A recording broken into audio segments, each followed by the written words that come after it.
Hello everyone, welcome back to my another video. Namaskar, moi mor YouTube channel AHSEC khoboror onno eta video loi apunalok সকলোকে পুনৰ এবাৰ স্বাগতম জনাইছো। পিছে আজিৰ এই ভিডিওটি অসমৰ কোন ধৰণৰ সেলিব্ৰিটিক লৈ পেলাই মই বনোৱা নাই, কাৰণ আপোনালোকে মোৰ চেনেলটি দেখি থাকে প্ৰায়ভাগ যে মই অসমৰ সেলিব্ৰিটি সকলৰ ওপৰত ভিডিও বনাও, কিন্তু আজিৰ এই ভিডিওটি অসমৰ সেই সকল শিক্ষাৰ্থীৰ ওপৰত জ্ঞাতাৰ্থে বা ওপৰত বনাইছো যি সকল শিক্ষাৰ্থীয়ে এইবাৰ অৰ্থাৎ 2022 চনত matrick পৰীক্ষা আৰু উচ্চতৰ মাধ্যমিক শিক্ষান্ত পৰীক্ষাত অৱতীৰ্ণ হৈছে।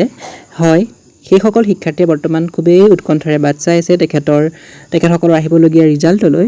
হয়, তেখেতৰ ৰিজাল্ট কেতিয়া দিব সকলোৱে উৎকণ্ঠাৰে বাট চাই আছে, আৰু মই এই ভিডিওটিৰ জৰিয়তে আপোনালোকক জনাব বিচাৰিছো যে মই আজি কাউন্সিললৈ গৈছিলোঁ, অৰ্থাৎ সেবা অফিচ আৰু হাই সেকেন্ডাৰী বোৰ্ডত মোৰ এটি বিশেষ কাৰণৰ বাবে গৈছিলোঁ, আৰু তেতিয়া মই সুধিছিলোঁ যে কেতিয়ানো এই বেলি ৰিজাল্ট দিব। তেখেতসকলে কৈছিল যে মে মাহৰ অৰ্থাৎ এই মাহৰ শেষৰ ফালে অৰ্থাৎ 25ৰ পৰা 30 বা 31 তাৰিখৰ ভিতৰত নতুবা জুন মাহৰ প্ৰথম সপ্তাহতো দিব পৰাৰ সম্ভাৱনা আছে। তেওঁলোকে আনুমানিকভাৱে কৈছে, যদিও বৰ্তমানলৈকে কোনো ধৰণৰ সঠিক তাৰিখ এতিয়ালৈকে বৰ্তমান তেওঁলোকে ডিক্লেয়াৰ কৰা নাই, আৰু যেতিয়া কৰিব তেতিয়া মই এই চেনেলটোৰ জৰিয়তে আপোনালোকক আপডেট দিবলৈ ট্ৰাই কৰিম। গতিকে চাই থাকিব মোৰ ভিডিঅ'সমূহ। যদি এতিয়ালৈকে সাবস্ক্ৰাইব কৰা নাই চেনেলটো, প্লিজ সাবস্ক্ৰাইব কৰি ল'ব। এণ্ড থ্যাংক ইউ ফৰ ৱাচিং দিছ ভিডিঅ'।